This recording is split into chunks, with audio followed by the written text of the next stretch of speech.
Bonjour à tous.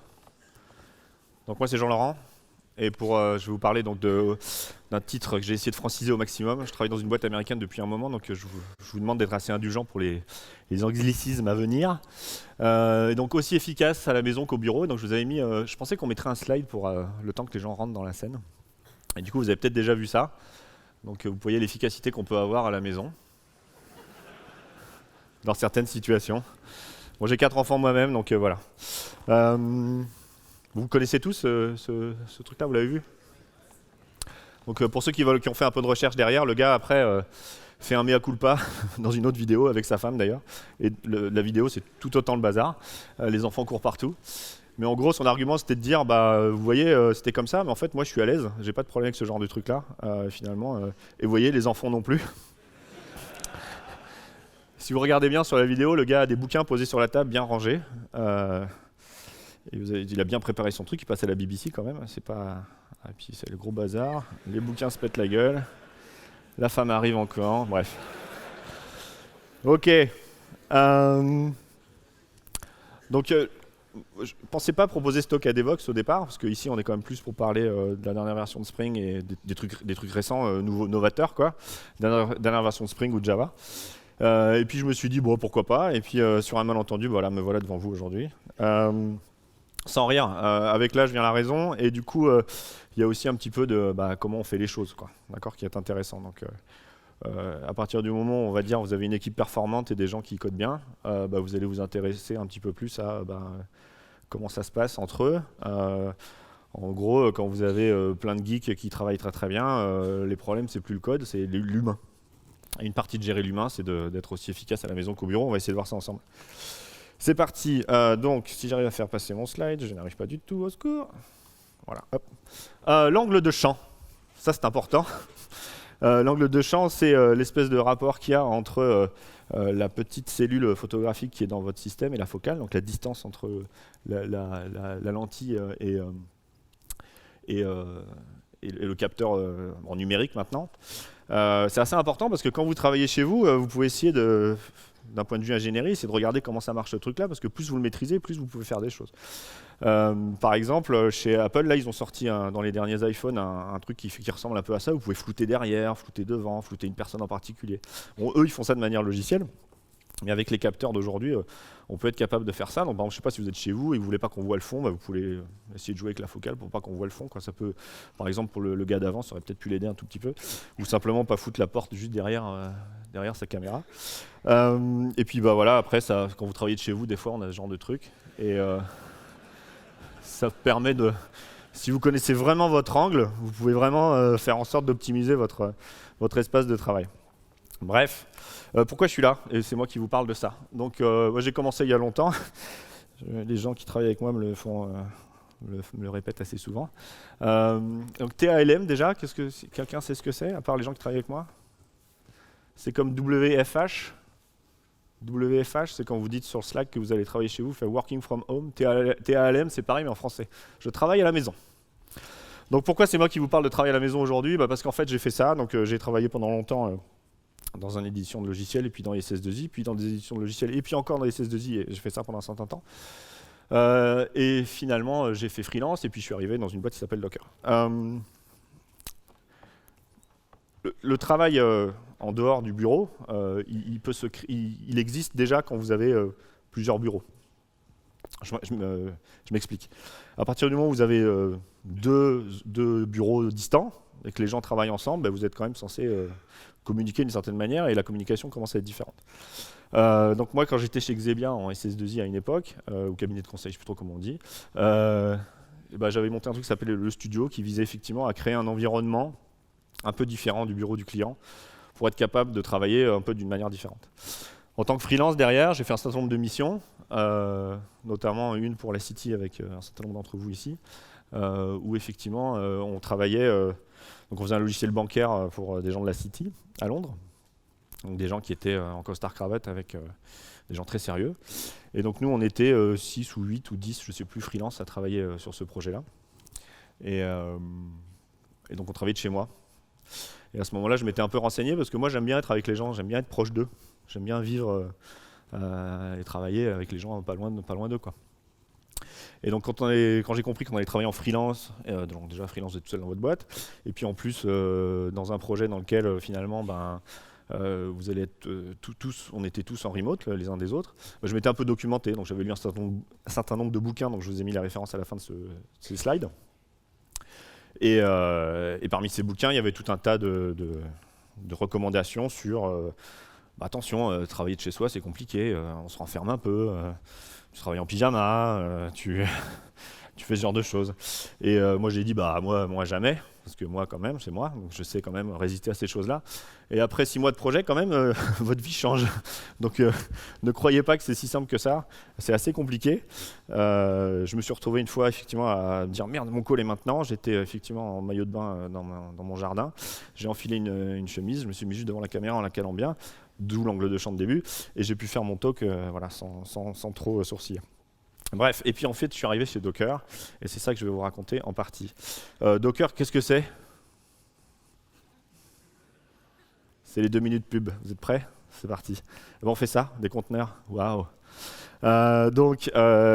Si vous connaissez tous la différence entre une VM et un conteneur. Si vous ne le savez pas, venez à notre stand. Je pense que mes amis qui sont là sur la droite seront ravis de vous le réexpliquer.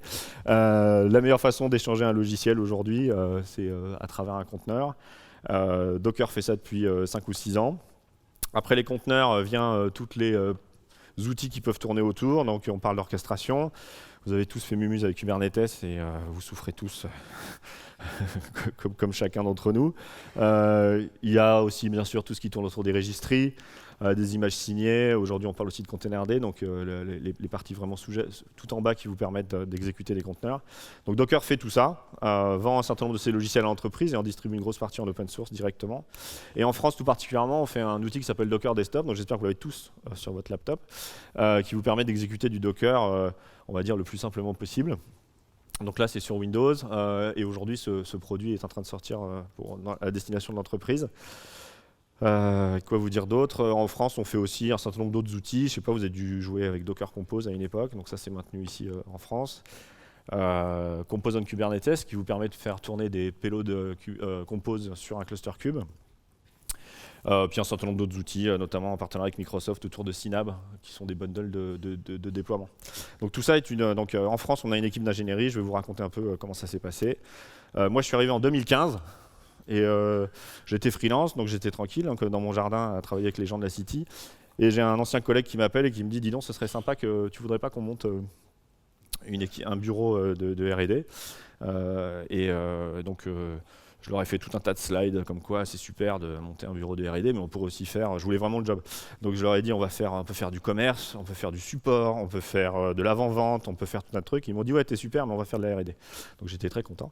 Mais c'est comme ça que l'histoire a commencé. Donc comment vous commencez un nouveau bureau quand il y a 100 mecs d'un côté 100 personnes, pardon, il faut que je fasse attention.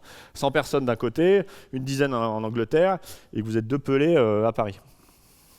Et que vous avez tous les bouquins, vous sortez de projets dans lesquels vous avez fait du remote et tout ça, et vous dites qu'est-ce que vous faire?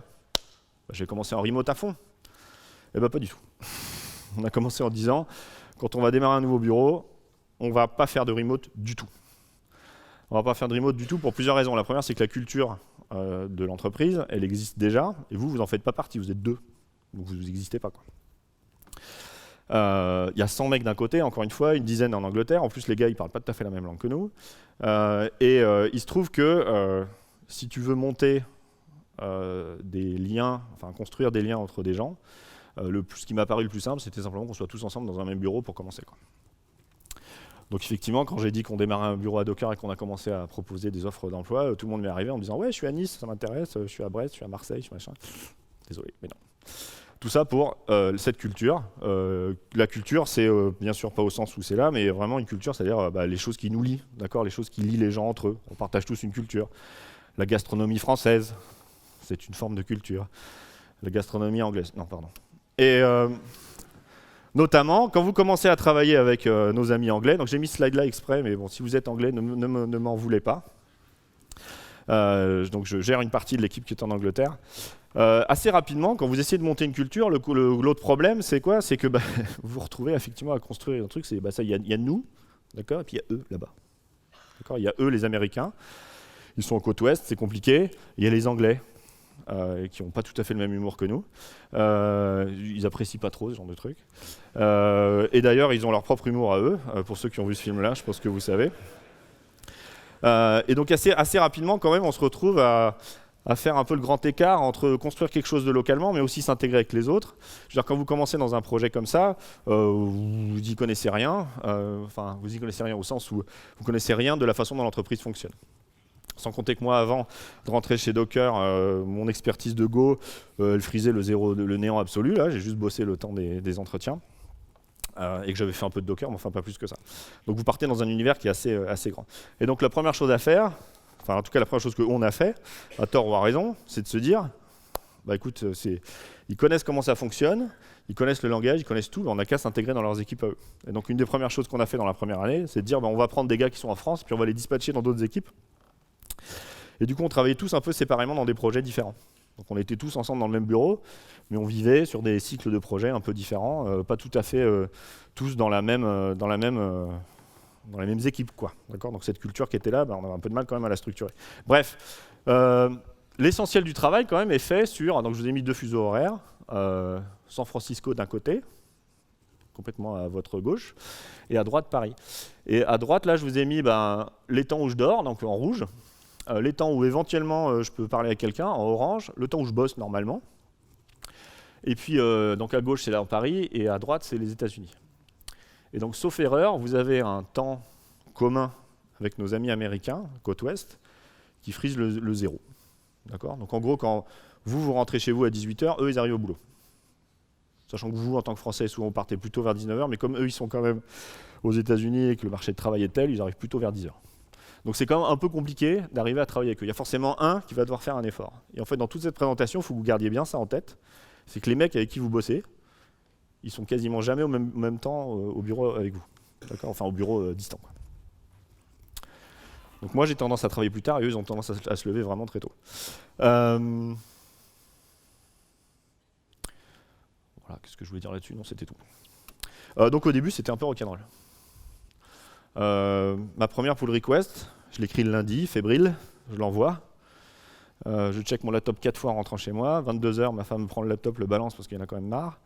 Je me retrouve à attendre le lendemain. Donc je dors. Le lendemain matin, je regarde. Ah, j'ai un commentaire. Évidemment, j'ai fait une bêtise. C'est ma première pull request en Go. Donc du coup, je commande, j'argumente, je corrige mon code, je le renvoie, je me recouche. J'ai mon résultat le lendemain. Et éventuellement, si le mec est à peu près sympa, parce que les gens ne sont pas sympas au début, quand vous arrivez sur un projet, vous savez, il y a cette histoire qu'on appelle le nitpicking, c'est-à-dire que quand vous faites une pull request pour la première fois sur une base de code étrangère, vous êtes un étranger, donc on va vous apprendre les règles. Et la meilleure manière de vous apprendre les règles, c'est de vous les faire bien comprendre comment elles sont. Donc là, oh, dis donc, ton petit truc de Go, là, ton commentaire, il y a un point, mais là, tu l'as pas mis, bah dis donc, tu peux peut-être... Donc vous imaginez, si vous devez déjà juste faire un échange normal, ça prend 72 heures. Si en plus vous avez ce genre de truc, vous êtes parti pour chaque pull request, mais quasiment une semaine à atterrir. Bon, j'exagère un peu, mais c'était pas loin. L'histoire des 3 machines à café, c'est super simple. C'est les conversations, elles arrivent à la machine à café. Et là, vous avez 3 bureaux avec 3 machines à café. Du coup, les ingénieurs parlent entre eux à la machine à café, ils décident de tout un tas de trucs. Et puis ensuite, vous avez vu le temps en commun qu'on avait, qui était très faible, donc le temps qu'on a en face à face, on s'explique. Et puis il y en a, c'est tard pour les certains, c'est très tôt pour d'autres. On n'a pas très envie de passer 3 heures à faire tout ça. Du coup, ce qui ressort, c'est qu'on ne revient pas tout sur tout ce qui s'est raconté à la machine à café des deux côtés, quoi. Et donc vous pouvez imaginer 3 pays, 3 équipes différentes, 3 machines à café, plein de conversations, le tout synthétisé en 5 minutes, ça marche juste pas. D'accord ? On se mettait sur la gueule tout le temps. Donc la prise de décision est super complexe. À partir du moment où vous avez réfléchi pendant longtemps à quelque chose, sur un projet, genre je sais pas, l'architecture de votre prochain projet ou j'en sais rien, la façon dont vous allez gérer le CI pour tel autre projet, si vous le passez juste d'une manière orale avec le temps qui nous est imparti, ça crachait à tous les coups. Un autre truc qui est super difficile à faire en remote, c'est les sessions de design local. On ne se comprend pas. Qu'est-ce que je fais ? Bon, je me mets tous dans une salle. On prend un tableau blanc, on dessine des diagrammes, on fait 3 photos, et puis hop, c'est bon, emballé, c'est pesé, on y va, quoi. Si vous voulez faire ça avec des ingénieurs qui sont de l'autre côté, ça marche pas. Ils vont faire leur design de leur côté, ils vont faire de l'autre. Enfin, il n'y a pas d'outils aujourd'hui vraiment super cool, à moins que venez me raconter comment ça marche. Moi, je serais ravi de le savoir, s'il y a des outils qui sont capables de faire ça, mais c'était très difficile. Côté outillage, Docker c'est une startup, ça démarre, donc tout le monde était sur Skype ou Hangout ou un truc qui s'appelle BlueJeans, qui est une société commerciale qui fait ce genre d'outils. Et donc du coup, rien que d'avoir un call avec quelqu'un, c'était compliqué. Je t'appelle sur Skype, non, attends, ça marche pas, je fais du Hangout. Voilà. Et petit à petit, on est passé sur d'autres outils. Et en fait, ces outils-là, à partir du moment où ça devient votre outil de communication numéro 1, vous ne pouvez pas vous permettre qu'il déconne même un tout petit peu. Il faut juste que ça marche, quoi. Il faut juste que ça marche, comme si là je viens vous voir et je vous parle, ça fonctionne. J'ai envie de parler à quelqu'un quelque part à travers un outil comme ça, il faut que ça fonctionne. Donc tous les outils qui sont à moitié bricolés, faut essayer de les dégager. Quelques années plus tard, on recrute un peu plus de monde. En 2017, on travaille sur plusieurs fuseaux horaires, donc les équipes grossissent un peu, on monte un centre au centre des États-Unis. Nous, on recrute un peu plus de gars, et du coup, à partir du moment où vous n'êtes plus que 4 ou 5 dans un bureau, vous grossissez un peu plus, vous investissez dans du matériel. Donc on se retrouve avec ce que tout le monde m'a dit que c'était la plus grosse connerie à jamais faire, c'est d'acheter ce genre de truc-là. C'est-à-dire, vous ouvrez dedans, vous fermez la porte, et à peu près on vous entend pas trop, sauf si vous hurlez vraiment. Et qui vous permet de faire un appel avec d'autres personnes à distance en étant dans un cadre à peu près simple. Et puis après, vous achetez une caméra avec un écran, 3 trucs de son. L'histoire de Docker, tous ceux qui ont travaillé avec moi vous le racontera. Je pense que chaque année, quasiment, on change le système de son, tellement ça ne fonctionne pas. Il y a un gars qui se prend les pieds dans le câble, et vous pouvez payer tout ce que vous voulez. Aujourd'hui, on n'a jamais trop trouvé. Je pense qu'un conseil à vous donner, passez par un professionnel que par 3 geeks qui vont acheter le truc sur Amazon, ça marche vachement mieux.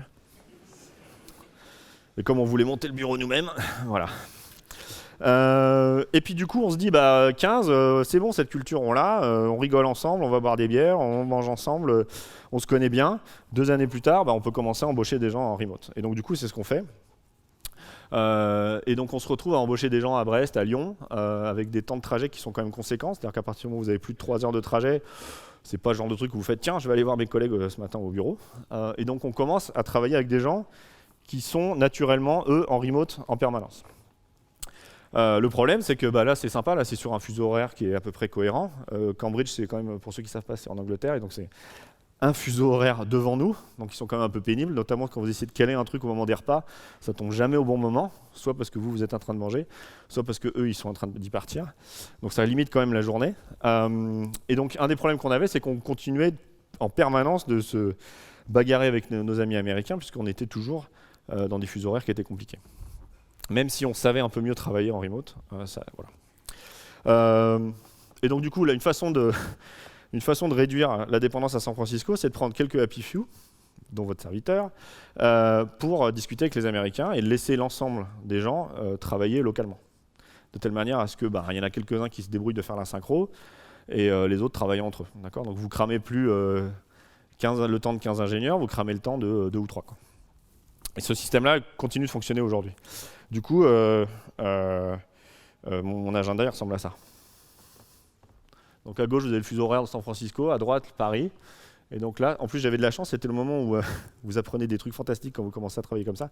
Les gens changent de... Comment ça s'appelle ? Daylight Saving Time en anglais. Le moment où on change d'heure pour les heures d'été et les heures d'hiver. Il y a un moment donné où les Américains passent avant vous. Et donc du coup, tout d'un coup, pouf, vous vous êtes rapproché d'une heure, 2. C'était au moment où j'ai pris ce truc. Mais grosso modo, vous voyez, mes soirées, 18h, 22h, régulièrement, je me retrouve avec des meetings dans tous les sens pour être justement capable de faire ce genre de choses-là. L'autre chose qu'on a appris assez rapidement, c'est que à partir du moment où la communication face à face est complexe, parce que c'est très difficile d'obtenir les gens tout de suite, vous allez vous retrouver dans un mode où vous allez essayer d'écrire. Et donc, d'écrire au sens, je sais que vous êtes tous là pour coder, j'ai bien compris, mais écrire au sens faire passer votre pensée. À partir du moment où vous ne pouvez pas mettre les gens en réunion et que vous voulez faire passer une information, vous allez l'écrire noir sur blanc. Et donc, vous avez des skills du coup d'IDE, vous êtes super fort dans un langage ou quoi que ce soit. Et puis votre deuxième skill, ça devient Google Docs. C'est un peu triste, et en même temps, savoir bien s'exprimer à l'écrit est devenu un talent rare. Moi, je me suis même dit, si cette année, je devais aller faire une formation, j'irais faire une formation d'anglais littéraire. Je suis assez mauvais en français naturellement. Mais en fait, vous vous rendez compte que passer par l'écrit va vous permettre d'être hyper efficace dans votre travail au jour le jour, parce qu'en fait, finalement, vous allez ne plus faire de meeting, envoyer un écrit, et si votre écrit est suffisamment clair et compréhensible, les gens vont vous répondre, et puis ça va marcher, vous aurez sauvé un temps raisonnable. Ça prend du temps de raisonner ça, et ça prend aussi et du coup, enfin, comment dire, quand je recrute des gens aujourd'hui, on essaie de faire attention à leur capacité de regarder, enfin, leur appétence par rapport à l'écriture. Pas l'écriture pour écrire un roman, on est d'accord, hein, vous allez écrire des specs et des machins, on reste à faire des boîtes et des flèches, mais ce que je veux dire, c'est que malgré tout, cette fonction d'écriture devient presque un talent qu'on regarde sur les gens quand on les embauche. Pour corser les choses, bien sûr, c'est de l'écriture en anglais, ce qui n'est pas complètement évident pour nous, français. 2019, travailler dans le même fuseau horaire. On s'est rendu compte malgré tout qu'on cramait tout le monde à faire ça, d'accord, y compris moi. Toutes les équipes grossissent grosso modo de manière assez importante, avec un pôle d'ingénierie en France qui est de plus en plus important. Et du coup, on se dit, en fait, ce qu'on va faire, c'est qu'on va avoir, on aurait peut-être pu commencer avant, enfin, y penser avant, mais on va faire des domaines fonctionnels par pays. Donc au lieu d'avoir des équipes qui fonctionnent ensemble et qui quand même travaillent avec San Francisco, on s'est dit en France vous allez faire les outils de développement, au Canada vous allez faire l'IoT et aux États-Unis vous allez faire les serveurs d'entreprise. Et du coup à partir du moment où vous êtes capable de découper comme ça vos domaines fonctionnels, naturellement l'ensemble des échanges sont faits sur l'Europe. Un autre point, c'est que comme les équipes grossissent, vous savez, si vous mettez 10 personnes dans une équipe, le nombre d'échanges possibles qu'il peut y avoir entre les gens est hyper grand. Vous avez 10 personnes, ça fait 10 puissance, je sais pas quoi. À partir du moment où vous mettez 4 personnes, les échanges sont beaucoup plus simples. Donc une autre façon, à partir du moment où la communication est difficile, un des grands points qu'on va essayer de faire, c'est essayer de faire des équipes qui sont beaucoup plus petites. Et c'est pas une mince affaire, c'est-à-dire que quand vous avez une équipe de 12 personnes qui ont l'habitude de travailler ensemble et que vous les coupez en 3 équipes de 4, nous, ça nous a pris 1 mois et demi à essayer de faire un système qui était à peu près cohérent. C'est super simple. Aujourd'hui, comment ça marche? Vous avez un backlog pour 12 gars, donc tout le monde prend là-dedans. Et vous vous retrouvez avec quoi? 3 backlogs, un backlog et tout le monde prend dedans. Et finalement, le PM, qu'est-ce qu'il fait? Il travaille avec 3 équipes différentes.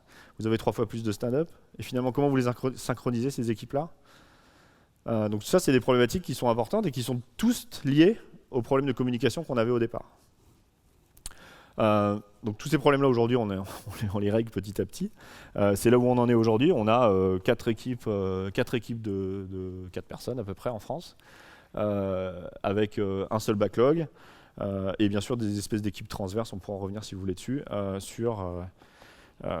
pour aider l'ensemble des personnes. Mais effectivement, vous allez faire ce qu'on appelle les feature teams. Donc vous allez éviter de faire le découpage classique, vous allez faire le front-end, et vous allez faire le back-end, ou vous allez faire l'appli et vous la database, la base de données. On va essayer de découper ça de manière intelligente.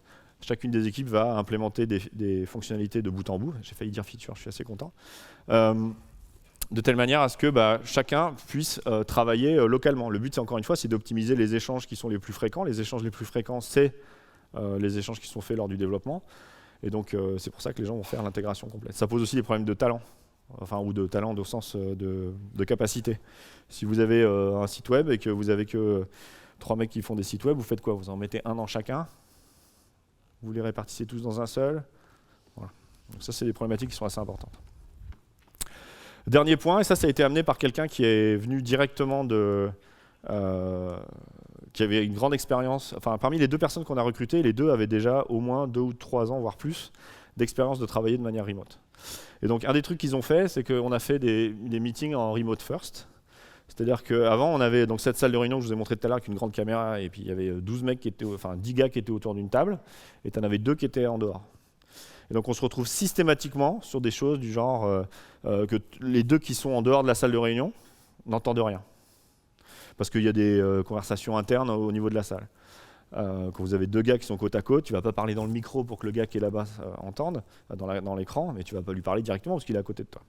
Et en fait, c'est un biais énorme, parce qu'en fait, finalement, les gars qui sont à l'extérieur se ressentent vachement rejetés. Donc à partir du moment où vous vous dites, vous essayez de les inclure le plus possible, parce que le but c'est quand même de les recruter là où ils sont, vous vous retrouvez dans une situation où finalement ils sont défavorisés. Et donc plutôt que d'avoir des grosses salles de réunion, vous allez en faire des toutes petites, parce que l'idée c'est que du coup, systématiquement sur chaque réunion, chacun va prendre son laptop, se disperser dans l'ensemble de l'espace de travail, de telle manière à faire comme si on était une personne qui était en remote. Et donc, en plus, au passage, vous évitez tous les problèmes de son et de caméra que je vous parlais avant, parce que finalement, vous allez utiliser les systèmes qui sont embarqués dans vos ordinateurs aujourd'hui, qui sont quand même plutôt fiables, qui marchent plutôt bien. On a 10 fois moins de problèmes avec ce genre de choses qu'avec des systèmes communs. Sans compter qu'on n'a plus besoin d'IT avec un gars qui vient réparer les câbles et ce genre de choses. Un élément important, c'est que du coup, chacun est à égalité. Plutôt que de faire venir les gens dans la salle de réunion, tout le monde va faire comme si on n'était pas dans la salle de réunion. C'est un peu choquant au début, on n'était pas trop sûr de notre coup, mais aujourd'hui, c'est un truc qui est absolument indéniable. La dernière chose, et c'est aussi parce qu'on parle avec les gens de Cambridge, donc Cambridge, je vous rappelle, Hawking, tout ça, là, la physique quantique, c'est le trou de verre. Quand je parle de ça, en général, les gens sont assez surpris. Qu'est-ce que c'est que le trou de verre? C'est une hypothèse en physique dans laquelle l'espace-temps serait relié par une espèce de tunnel. Et donc on pourrait se retrouver à un endroit et instantanément se retrouver de l'autre côté. Donc ça vient de la théorie d'Einstein. Hawking a participé à l'établissement de cette théorie. Et aujourd'hui, c'est un élément central, le trou de verre, dans notre dispositif entre Cambridge et Paris. Notamment, on a en permanence un bureau dans lequel on a des rangs de tables comme ça, et à chaque bout de table, il y a une caméra avec un écran qui est en permanence allumé. Et toute personne qui est à distance se connecte dessus. Donc le matin, quand je commence et que je suis chez moi, j'ouvre mon laptop, je me connecte sur ce truc-là, et je peux presque parler avec les gens qui sont proches de moi, comme si j'étais dans le bureau. Si j'ai besoin de m'isoler, je coupe le son et je m'éloigne. Et donc le trou de verre, entre guillemets, l'image, c'est que finalement, vous allez connecter l'ensemble des places, où que soient les gens, donc Brest, Lyon, Cambridge, Paris, le tout connecté en un seul endroit. C'est assez rigolo ce truc-là, j'y croyais pas trop au début, parce que finalement, ça fait, à partir du moment où vous avez un bureau central, il y a quand même des gens qui viennent au bureau tous les jours, et il y a un certain nombre de communications assez riches qui se passent entre les gens dans le bureau. Un gars qui râle, tiens, qu'est-ce qui se passe? Vous jetez un coup d'œil, le CI rouge, c'est peut-être pour ça, ce genre de choses, vous pouvez détecter. Quand vous êtes à distance, vous ne voyez pas ces choses-là. Le fait de pouvoir se connecter et de faire « au fait, j'ai besoin de vous poser une question », ça permet de rapprocher vraiment très fortement ce truc-là. Ça paraît idiot, aujourd'hui c'est un dispositif essentiel. Quand vous êtes sur place aussi, le pair programming c'est facile, il suffit de se poser à côté de la personne. Aujourd'hui vous avez des outils, notamment dans Visual Studio Code, qui sont super avancés. Je pense que ça, c'est quelque chose qui a à peu près 1 an. C'est le plugin LiveShare pour Visual Studio Code qui vous permet effectivement de partager à la fois le son, de faire de l'édition multi-curseur. Une personne peut ouvrir un fichier à 2 moments différents.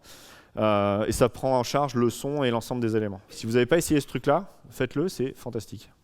Après, il faut être dans Visual Studio. Je sais qu'ici, on est plutôt JetBrains et compagnie. J'avoue que je ne connais pas très bien dans JetBrains comment ça fonctionne. En tout cas, ce truc-là, c'est bluffant. À mon avis, tous les IDE vont avoir ce genre de choses super rapidement. Je crois qu'on peut le faire même à plusieurs. Donc, ceux qui sont aptes de mob programming et ce genre de choses, c'est possible.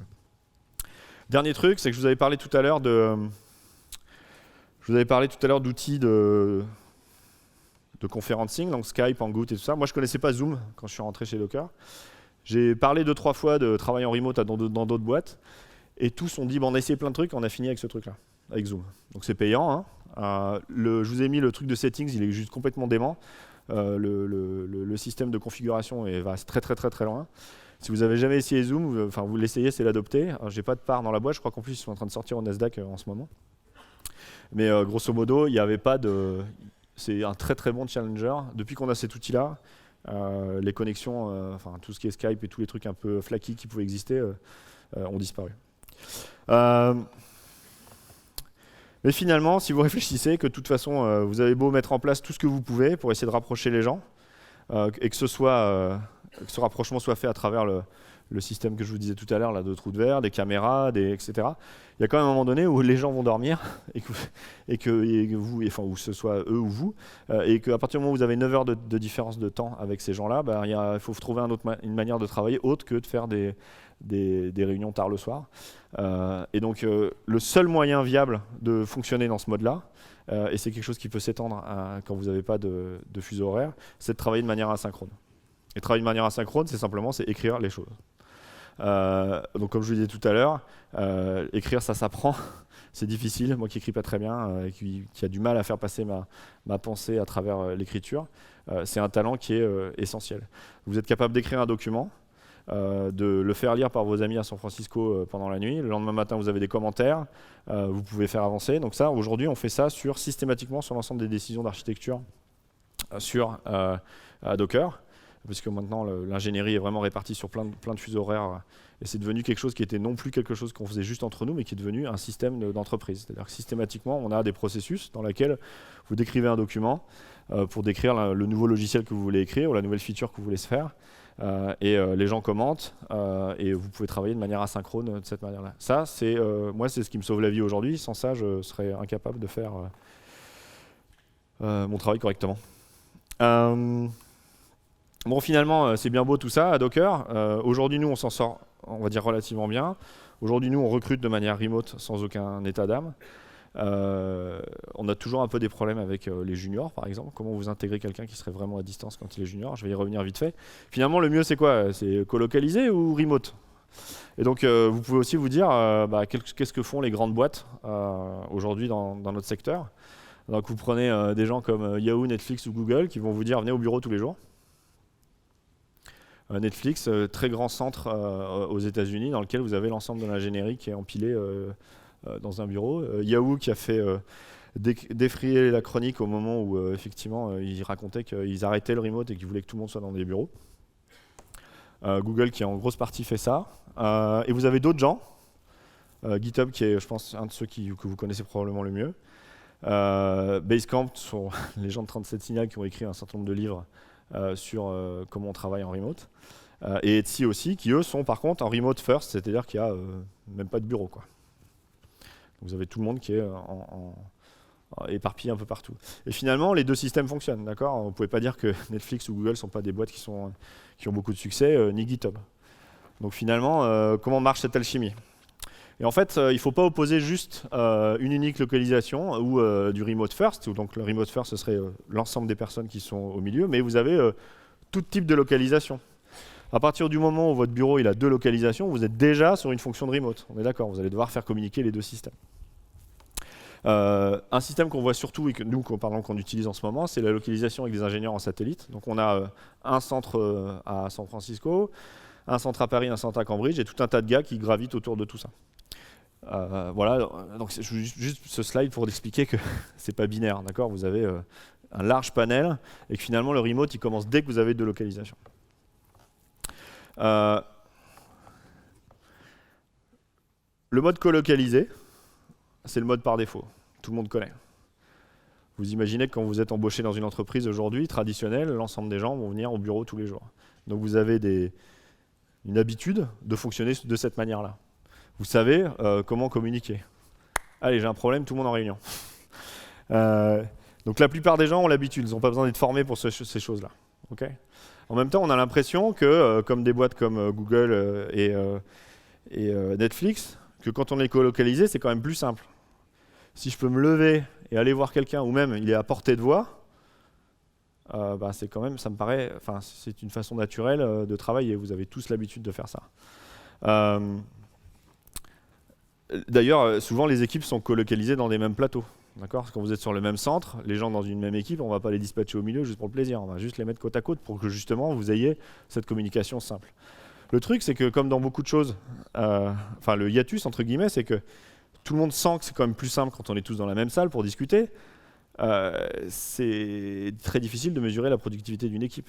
Donc à partir du moment où on n'est pas capable de mesurer si vraiment ou pas on est plus efficace quand on est côte à côte, c'est quand même compliqué. Donc l'essentiel du mode colocalisé, c'est quand même que les gens ont l'habitude de travailler côte à côte. Il semblerait pourtant que vous avez des équipes comme GitHub ou d'autres qui ont des équipes qui sont en remote first, qui sont ultra performantes. Ils sont super efficaces. Donc comment ces gars-là arrivent à être super efficaces alors qu'en fait, on vient de dire juste avant que quand ils sont côte à côte, c'est vachement plus simple. Bon, la première raison, c'est qu'on essaie de trouver, et c'est pour ça d'ailleurs que le remote first a commencé, et c'est pour ça que nous, par exemple, à Docker, on recrute des gens qui sont en remote, on essaie de trouver le talent là où il est, quoi. Le gars, s'il est à Brest, il ne va pas venir tous les matins. Ou alors, ça veut dire qu'il faut que je le déplace sur place, je l'arracher à ses racines, à sa famille, ça demande beaucoup de c'est vachement plus compliqué. À partir du moment où vous pouvez trouver le talent où est-ce qu'il est, c'est quand même assez sympathique. Souvent, les gens qui sont en remote first, on donne plus d'engagement. D'accord ? Encore une fois, là, on a du mal à productiviser. Mais le fait d'être à distance aujourd'hui, les gens qui sont en remote veulent exister, veulent montrer qu'ils sont là. Donc, ils vont vous dire bonjour sur Slack le matin, ils vont montrer leur caméra, ils vont faire tout un tas de trucs comme ça. Notamment, l'histoire de Remote First, nous on l'a commencé avec quand on a embauché l'employé qui est à Brest. Lui, tous les matins, il allume sa caméra. 9h, il allume sa caméra, 18h, il ferme. Toute la journée. On voit sa cuisine, ses enfants, son chat, ça circule derrière. Parfois, il fait la cuisine parce qu'il est en train de finir une PR ou je sais pas quoi. Finalement, il a inclus ça dans son mode de vie. Au début, ça paraît un peu ridicule, genre je vais pas montrer chez moi comment c'est, mais finalement, quand votre chez vous, c'est en même temps votre lieu de travail, finalement, et que vous avez quelque part pas de problème à montrer comment vous vivez chez vous, pourquoi pas le faire? Et avec ce système de wormhole, le gars, tous les matins, quand il arrive, moi j'arrive au bureau, pouf, la caméra est allumée, il est là, quoi. Il va plus vite, lui, pour aller à son bureau que moi, ça c'est assez certain. La qualité de vie, je pense qu'aujourd'hui, en tant que développeur, le fait de pouvoir travailler de chez soi, à condition que les conditions chez vous sont agréables et que vous ayez envie, encore une fois, ça dépend vachement des gens, votre qualité de vie est appréciable. Vous vous dites pas « Ah, bah, je vais poser une RTT pour aller récupérer un colis de la poste qui m'a dit qu'il passerait éventuellement entre 7h et 23h. » Vous êtes chez vous, le gars sonne, voilà. Alors par contre, il y a des biais. Ça m'est arrivé plusieurs fois. Ma femme commande des trucs sur Amazon ou ailleurs. Vous êtes en plein call et le gars sonne. Et c'est vous qui êtes en train de parler. Là, c'est important. Là, vous leadez votre équipe. C'est le moment de donner le bon speech. Là. Et le gars sonne une fois, 2 fois. Et vous faites comment? Et ben voilà. J'ai perdu 1 ou 2 colis et 2-3 fois, les gars ont dû m'attendre. Mais voilà, il y a un autre problème aussi. Remote first, pas de trajet. Dans une grande ville comme Paris, ou pour des gens qui sont à vachement de distance, je sais pas qui adore se jeter dans le métro le matin pour aller au bureau, je pense qu'il n'y a pas grand monde. J'étais dans un taxi l'autre jour, le gars me demandait ce que je faisais, donc je lui racontais vite fait, il me dit « Mais vous travaillez de chez vous ?» Je dis « Bah oui, 2 jours par semaine, je suis chez moi quasiment, ou 1 journée et demie. » Il me dit « Vous vous rendez pas compte de la chance que vous avez ?» Le gars, il est dans sa voiture à sillonner Paris toute la journée. C'est là où on se dit aussi qu'on vit un peu un âge doré pour nous, les ingénieurs. Mais c'est vrai que moi j'avais presque oublié que ce truc-là c'était une qualité de vie importante que j'ai et que j'aimerais garder. Il y a autre chose, c'est que ça aide à la diversité. Moi, ma femme a une entreprise, elle le fait de la maison. Elle a monté sa propre boîte parce qu'elle était capable, parce qu'elle a voulu avoir les horaires qu'elle souhaitait. Et donc du coup, elle peut partir à 4 heures. S'occuper des enfants et puis retravailler derrière. Moi-même, je le fais régulièrement. Il m'arrive de faire un break à 4h30 et prendre le goûter avec les enfants et puis de repartir derrière, quitte à travailler tard le soir. Et donc, du coup, si vous voulez avoir des équipes plus diverses que des ingénieurs blancs, barbus, qui ont tous entre 30 et 40 ans, ça peut aider un petit peu d'avoir ce genre de choses. Ou des gens qui ont des difficultés à la mobilité. Le souci, si souci il y a, c'est que ce n'est pas le mode par défaut. Apprendre à travailler en remote, ça s'apprend. La première fois où vous mettez votre caméra toute la journée chez vous, vous y réfléchissez, quoi. D'accord.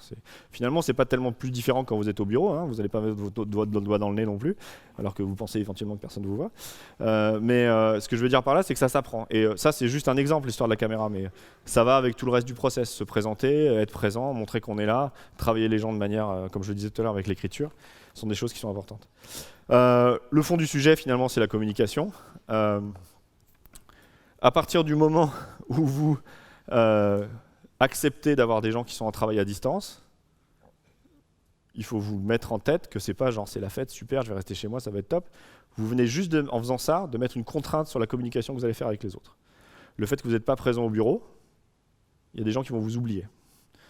Le fait que vous avez mis une contrainte forte sur votre communication avec les autres. Et donc du coup, il faut être capable de contourner ça. Donc typiquement, si vous imaginez que vous allez économiser en coûts parce que finalement vous allez avoir des gens qui sont à distance et que du coup vous payez plus de bureaux, c'est assez faux.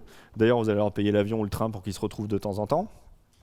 Nous aujourd'hui sur Cambridge et Paris, on se retrouve tous ensemble une semaine, soit à Paris, soit à Cambridge, presque tous les quarters, tous les 6 mois.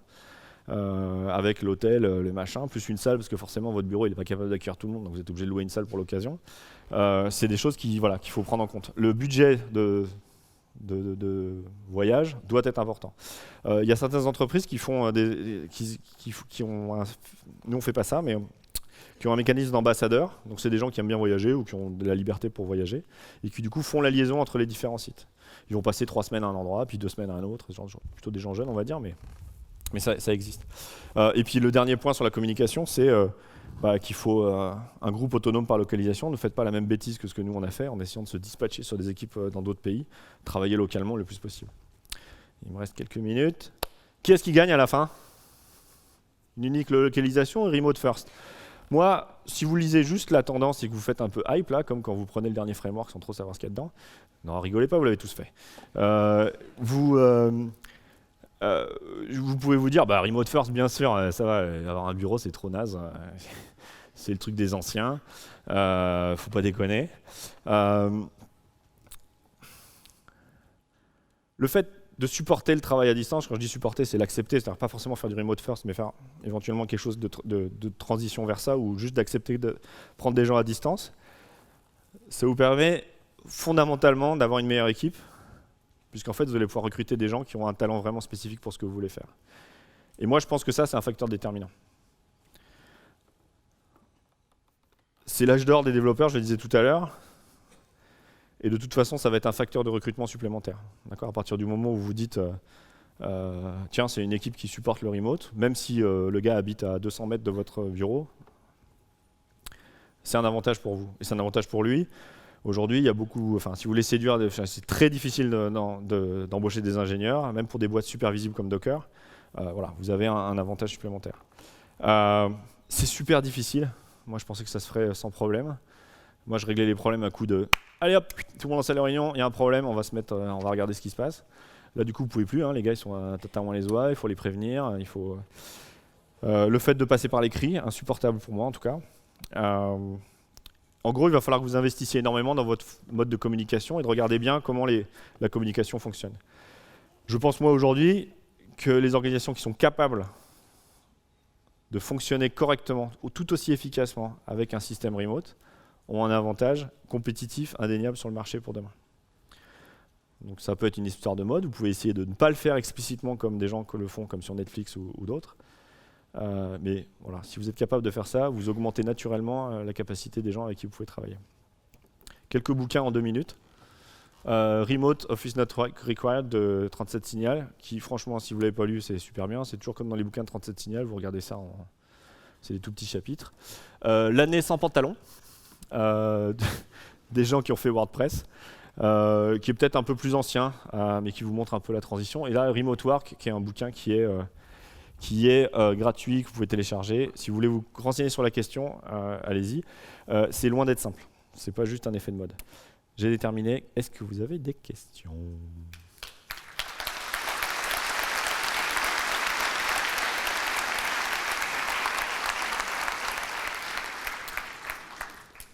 On avait fait un pari. Est-ce que tu es capable de garder 45 minutes sur le remote ? Voilà, presque. J'en ai vu 1 ou 2 qui ont dormi quand même. Si vous n'avez pas de questions, moi je suis au stand Docker, vous voulez venir m'en parler, ou si vous pensez que j'ai dit vraiment des bêtises, je serais ravi aussi. Pour moi, c'est plus un échange qu'autre chose. Merci à vous.